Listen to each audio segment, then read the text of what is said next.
उसको, चूंकि ये तो भोगना ही पड़ेगा। हंस करके भोग लेता है, पार हो जाता है। और बाद बाकी रो करके, ज्ञानी काटे ज्ञान से, मूर्ख काटे मूर्ख आदमी रो रो के काटता है, ज्ञानी ज्ञान से काट देता है। काटना दोनों को पड़ता है, कोई बच नहीं सकता। अभी हम आपके यहाँ आए तो एक गांव से आ रहे हैं अभयपुर से, एक जन हमका दवाई खाते थे, दवाई खाते जैसा देखे तो मैं साहब एक बात कहा, बुरा तो ना लगी हमको, कहा खाना तुम सवेरे 4 बजे उठा हो, इतनी जल्दी बना लेते हो, ये नियम संयम खान पान भी आपका, और तुम दवाई खाते हो साहब। बिल्कुल सही है उसकी, और वो तो अज्ञात था, ने पूछा अभी यही की बात है, 4 दिन पहले कहा तुम दवाई खाते, और तरक नहीं खाते, बहुत दवाई खाते, दवाई खा रहे कि नहीं? कहा हमको मंच पर जब बैठा तो बीमार लागत हमका, तो कहा यार तो नहीं सुन माओदे, इतनी सारी दवाई खा रहे हैं आदमी, एक टिकिया खाते तो कर सुख है, और तुम इतनी दवाई खा दो, 4 घंटा 6 घंटा बोलत हो, बैठो सब कुछ, और यहाँ तो उतरो घूम बैठो, और फिर दवाई खा दो, यार तो समझ नहीं आ रहा। हमने कहा यही तो समझने की बात है, दवाई अपनी जगह है, हमारा अपना कर्म अपनी जगह है, हमारा कर्म जो है हम अपने साथ की भक्ति में रहते हैं। इतनी सारी दवा खाने के बावजूद भी मैं आपके साथ यहाँ बैठ करके 4 घंटा 3 घंटा 4 घंटा बोलते हैं, और यह आदमी एक टिकिया खा देगा, मुंह सूखा दे, लाओ पानी लाओ पानी लाओ पानी, और मंच में बैठ के पानी पीते नहीं पीते हैं? क्यों नहीं पीते हैं? अरे वो साहब पिलाने वाला पिला रहा है, देने वाला दिला रहा है, करने वाला कर रहा है, और वो जो है वो एक तरफ चल रही। डॉक्टर के कर्जदार हैं वो नहीं रो, लाओ पैसा, हमारा तो कर्जी हो तो हम थोड़ा बीमार हैं, तो डॉक्टर के कर्ज आए, उसका कर्ज देख कर रहो, महीना में 5,000 6,000 10,000 जो उनके वो कर्जा उनके डॉक्टर ने ले जाओ, तुम ले जाओ, डॉक्टर ने मना किया है 2 घंटा बैठना है। जिस डॉक्टर से दवा चल रही है वो डॉक्टर कहता है 2 घंटा बैठेगा, और हमारा ही से 2 घंटा की कौन चला, सवेरे तो बैठे तो बैठे कोई जा, चौने आओ बैठो, चौने आओ बैठो, तनको अगर आराम तक हम कर लागन तो लोग अगर आइए तो साहब परेगा भजन, वो खत लागत परेगा, हम बिल्कुल अभी लेटे हैं और लोग हल्ला मचा दे, और बैठने का ही काम है, आज यहाँ भी बैठना वहां भी बैठना, और डॉक्टर मना कर, हम कह दी नहीं तो डॉक्टर साहब से मना कर दिया, हमको 2 चीजें हम मना न करते, हमको बैठने की बात नहीं, हमें बैठे की देव छूट, हमें जितनी देर बैठे का है ना बैठे का है, हम जल्दी जल्दी उठे न बैठे, तुम ठीक करो चाहे डॉक्टर हमारे तो मुंह तक जाते हैं, हम एक हमारा करना 2 घंटा बैठो 2.5 घंटा बैठो ग्रुप, और हम अब वो अभी भी थोड़ी दिन पहले के डॉक्टर से मना कर दीजिए, आप हम बिल्कुल है नहीं, अब तो खाली रहा, अब हमें कार्यक्रम मचाए का है, और हमें बैठे का है 3 घंटा को 4 घंटा बैठ जाओ, हमने मना कर दिया, हम बैठना नहीं बंद कर सकते, और कुछ बताओ, और कुछ कहो तो कर देवे, इतना खाना ना खेगे, लेकिन बैठा मना ना, मैं बैठता हूँ बोलता हूँ, कुछ भी हो क्या होगा, एक दिन तो जाने जाना, ये तो पता है कि काया कच्ची है, एक न एक दिन जाना, और जाए का है तो हंसी खुशी चलो ना, काय का रो के चलो, बढ़िया हंसा ख्याल खा पिया गावत बजावत चलो, बढ़िया सत्संग में। हमारे एक साहब रहे, मान साहब बिल्कुल नया लड़का था, राजकुमार, बताएं सत्संग चल रहा था, और किसी संत ने कुछ उल्टा सीधा बोल दिया, दूसरा संत दूसरे मत आ गया उसने, और बीच में खड़े होकर के और उन्होंने उस संत को फटकार लगा, और तुम्हें बताऊं फटकार लगावे की देर मंच पर ही तुरंत राम से गिरे, तो इतना अच्छा रहा, साहब की वाणी के साथ चला गया, बिल्कुल एक बिटिया है फ्यूज की, बस एकदम जवाब, मुश्किल से 25 साल की उम्र होगी, 26 साल की, और 25-26 मंच के ऊपर छोड़ दिए अपना, जा रहा हूं, अरे इतना अच्छा सत्संग में बैठकर हंस के बोल के बता के जाना और अच्छी बात है, भक्ति भजन करो, हम कभी भी ऐसा नहीं सोचते हैं लेटे रहो बैठे रहो, अरे सत्संग करो, बैठो ना, सत्संग से दुख दूर होते हैं, जब ये सत्संग होता है, जो ये हमारे महात्मा लोग बैठे ये जब कैसे हो तो इन पे यो पिरात है वो पिरात है, लेकिन जब सत्संग होता है अगर ध्यान लागा तो बुला के की का पिरात, कुछ याद रहा, कुछ याद नहीं रहा, हमें कुछ याद रहा नहीं याद रहा, याद नहीं रहता तभी तो बैठे रहते हैं, तभी तो बोलते रहते हैं। क्यों बोलते हैं? तो हमें याद नहीं रहता, तो साहब की धुन ला के मानी लाते साहब जाने साहब के काम जाने, इसलिए कभी रोना नहीं, कभी मत रो।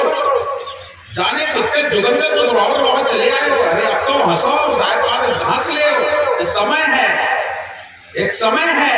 अवसर। एक हमारे यहाँ यही लोग एक कहानी सुनाते हैं, एक महात्मा जी थे,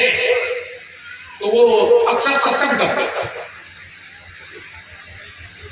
उनके ऊपर पहले कोई बीमारी होती तिजारी, हमें तो पता नहीं, तो वो तिजारी आ गया, और तिजारी आ गए और तब तक कुछ लोग आ गए, तो वे तिजारी के बोले खाना सुनो, थोड़ी देर पे हमें छोड़ दे, और थोड़ी देर तुम कमरी मार, एक कमर में आ जाओ, हमें सत्संग करना। अब तुम बताओ, आयुष कह के कमर धरी नौबुआ उलरे, और वो सत्संग करना, जो सत्संग सुनना आए वो पूछे महाराज या कहीं सुन रहे, या कहीं सुन रहे, का बताओ बच्चा, अब यह है तो है, या हमारे ऊपर, अब तुम आपको सत्संग कर, तो हमने कहा थोड़ी देर तुम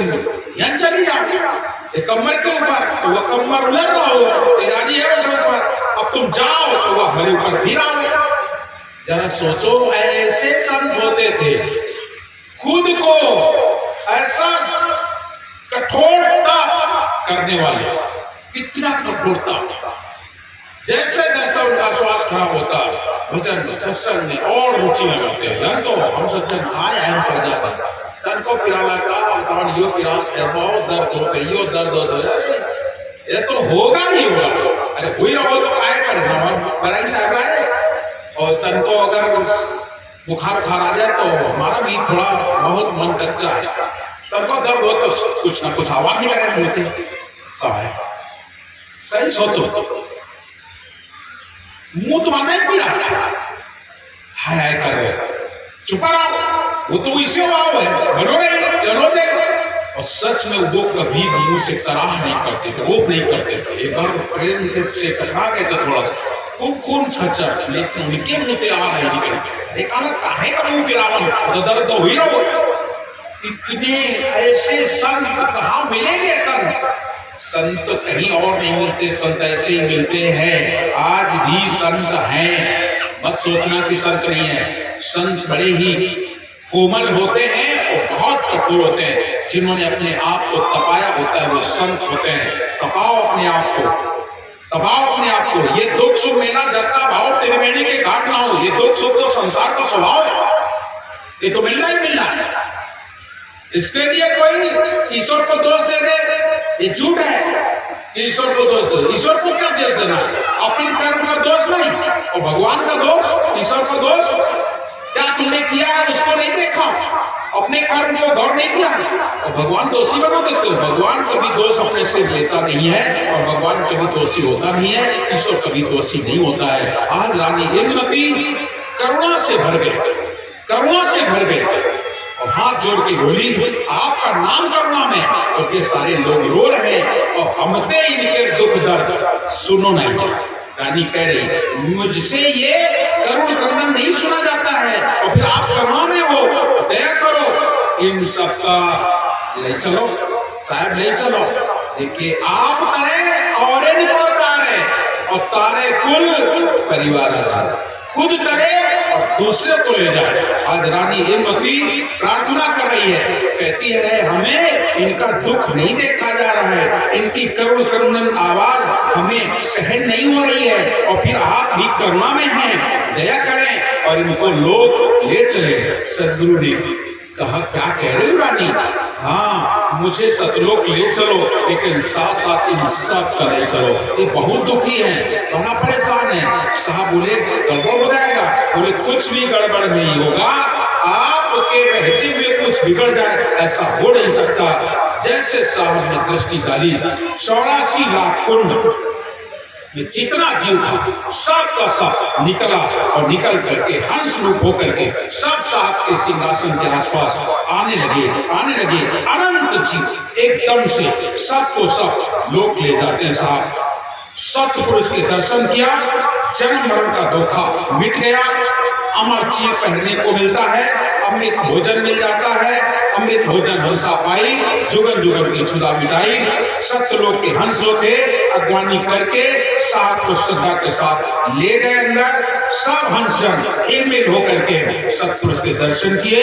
दर्शन करते ही सभी जीवों का स्वरूप 16 सूर्यों का स्वप्रकाश, 16 चंद्रमा की शीतलता, निष्कलंक तेजोमय स्वरूप हो जाता है। रानी हिमवती उस शोभा को देख करके सकाक्षम हो जाती है, मंत्रमुग्ध हो जाती है, भूल गई अपने आप को। वहां तो भूलना ही बोलना है, मैं रह कहां जाता हूँ, वहां तो मैं खत्म हो जाता है। जैसे मैं खत्म हो गया, रानी भूल गई सत्पुरुष के रूप को। कौन वर्णन कर सकता है? एक रोम के प्रकाश में रवि कोटि चंद्र रदामहि, यह नक्श की शोभा कौन वर्णन कर सकता है? जिस समय मंत्रमुग्ध थी रानी, उस प्रकाश में, उस साहब में जैसे मंत्रमुग्ध हो जाती है। करुणा में साहब बोले, रानी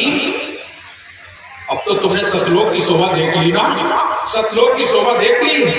अब तो मृत्युलोक चलिए चलिए। तब रानी बोली, हे करुणा ऐसा है, आप हमें भवसागर मत ले चलिए, आप मुझे भवसागर मत ले चलिए, अब वहां मेरा कोई काम नहीं है। वो मृत्यु लोक है, वो दुख सागर है, मेरा कोई काम नहीं है। तब करुणा में बोले, कहने लगे, अपने वचन को याद कीजिए, वचन को याद कीजिए। तुमने कहा था मैं लौट आऊंगी, चलो एक तो आपने 84 लाख कुंड खाली करवा दिए और दूसरे तुम भी नहीं जाओगी, काल और परेशान हो जाएगा। इसलिए काल की रात है रानी साहिबा, आपको चलना पड़ेगा। सत्य विमान में बैठा करके सदगुरु कबीर रानी हिमवती को गिरनार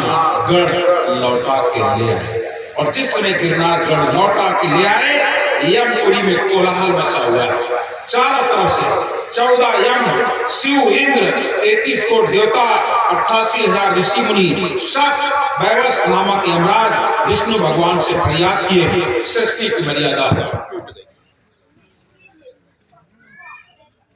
लोग फरियाद किए, बोले सृष्टि की मर्यादा टूट गई।